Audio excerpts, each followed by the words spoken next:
Hello बच्चों, आज फिर आपका स्वागत है सर्कुलर मोशन में। आज हम लोग डिस्कस करेंगे सेंट्रीपिटल फोर्स। सेंट्रीपिटल फोर्स आप जानते हैं कि सर्कुलर मोशन होगा तो इसके सेंटर की ओर एक एक्सेलरेशन लगता है जिसको सेंट्रीपिटल एक्सेलरेशन कहते हैं।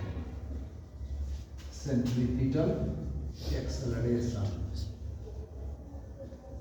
और इसका फार्मूला होता है A=v²r।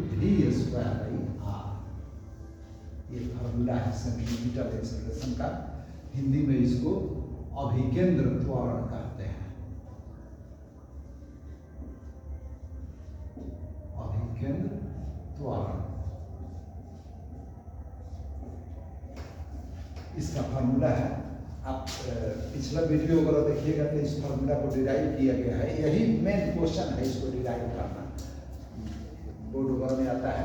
सेंट्रीपिटल फोर्स से IIT नीट वगैरह चाहे एयरफोर्स वगैरह में न्यूमेरिकल भी आता है। तो देखिए, एक्सेलरेशन त्वरण का मतलब होता है कि जब तक माने यदि किसी वस्तु पर फोर्स लगता है तो उसके वेग वेलोसिटी में चेंज होने लगता है। अब वेलोसिटी में चेंज होता है तो उसी को एक्सेलरेशन कहते हैं। मतलब कि यदि एक्सेलरेशन प्रोड्यूस करना है तो आपको फोर्स लगाना ही पड़ेगा। तो हम जानते हैं कि सर्कुलर मोशन में सेंटर की ओर एक एक्सेलरेशन उत्पन्न होता है। तो इसका मतलब है कि निश्चित रूप से सेंटर की ओर एक फोर्स लगता होगा, और इसी सेंटर की ओर लगने वाले फोर्स को, जिसके कारण सेंट्रीपिटल एक्सेलरेशन उत्पन्न होता है, हम सेंट्रीपिटल फोर्स कहते हैं। अभिकेंद्र बल, ये अभिकेंद्र त्वरण को उत्पन्न करने वाला सेंट्रीपिटल फोर्स हो गया, और इसको हम लोग अभिकेंद्र बल कहेंगे हिंदी में। केंद्र बल हो गया सेंट्रीपिटल फोर्स, केंद्र बल। इसका डेफिनेशन होगा कि सर्कुलर मोशन में सेंटर की ओर लगने वाला वह फोर्स जिसके कारण सेंट्रीपिटल एक्सेलरेशन उत्पन्न होता है, सेंट्रीपिटल फोर्स कहलाता है। ठीक है। अब इसका फॉर्मूला निकालने के लिए आप बचपन से ही जानते हैं कि फोर्स F होता है ma। F ma हुआ था m तो ऑब्जेक्ट का मास है, तो ये तो रहबे करेगा, और a का मान है v²r। तो इस स्थिति में F mv²r हो गया। सेंट्रीपिटल फोर्स का ये फॉर्मूला हो गया। तो सेंट्रीपिटल फोर्स का फॉर्मूला तो हुआ ही। अब इसी पर एक और कॉन्सेप्ट है सेंट्रीफ्यूगल फोर्स। सेंट्रीफ्यूगल फोर्स, जिसको हिंदी में अपकेंद्र बल कहते हैं। अपकेंद्र बल। फिर यहाँ देखिए, केंद्र में अप उपसर्ग लग गया, तो इसका मतलब हो गया केंद्र के बाहर। अभी उपसर्ग है तो केंद्र के अंदर, अप उपसर्ग है तो केंद्र के बाहर। फिजिक्स पढ़िए, केमिस्ट्री पढ़िए, चाहे जो पढ़िए, लैंग्वेज पर कमांड रहेगा तो नंबर 2, 4, 5 को बढ़ जाएगा। इसलिए ध्यान देना चाहिए। आप हिंदी मीडियम से पढ़ते हो तो हिंदी लैंग्वेज पर कमांड थोड़ा होना चाहिए। इंग्लिश मीडियम से पढ़ना चाहते हो तो इंग्लिश लैंग्वेज पर कमांड होना चाहिए। लैंग्वेज पर कमांड रहेगा तो ऐसा ही 2, 4 नंबर बढ़ जाएगा, चाहे जिस चीज में हो। तो देखिए, सेंट्रीफ्यूगल फोर्स क्या है। तो न्यूटन के थर्ड लॉ के अनुसार आप जानते हैं कि every action has equal and opposite reaction.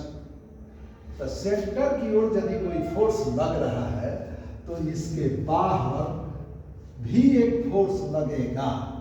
Newton third law यही कहता है कि यदि इधर फोर्स लग रहा है तो इस ऑब्जेक्ट पर अपने आप इसी के बराबर और इसके विपरीत एक फोर्स लगने लगता है।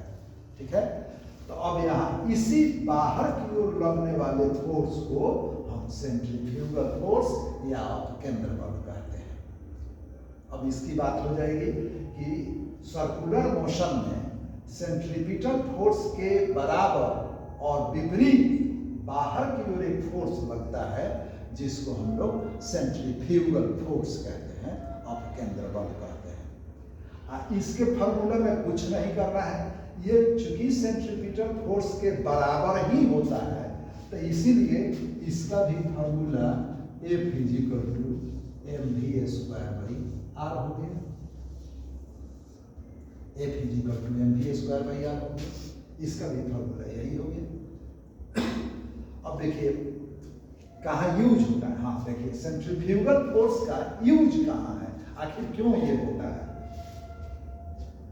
आप जानते हैं कि सन के चारों तरफ पृथ्वी घूमती है, अर्थ घूमती है। तो एक बात देखिए, सन जो अर्थ पर ग्रेविटेशनल फोर्स लगाता है, सूरज पृथ्वी पर गुरुत्वाकर्षण बल लगाएगा जिसके कारण ये इसको अपनी ओर खींचता है। तो खींचता है तो पृथ्वी सट क्यों नहीं जाती है? इसलिए नहीं सटती है कि पृथ्वी इस सर्कुलर पाथ पर घूमती है। तो जैसे ही सर्कुलर पाथ पर घूमेगी, बाहर की ओर एक सेंट्रीफ्यूगल फोर्स लगेगा जो इसको सन के पास नहीं जाने देगा।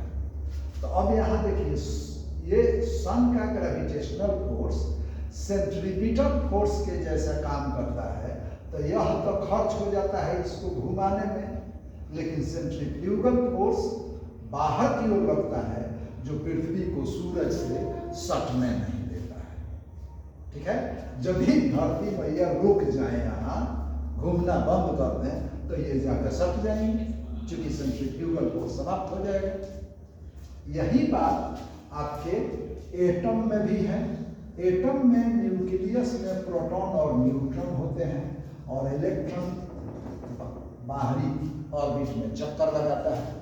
तो ये प्रोटॉन इलेक्ट्रॉन को अपनी ओर खींचता है इलेक्ट्रोस्टैटिक फोर्स से। तो यह इलेक्ट्रोस्टैटिक फोर्स सेंट्रीपिटल फोर्स का काम करता है, सेंट्रीपिटल फोर्स का, जो जिसके कारण ये घूमता है।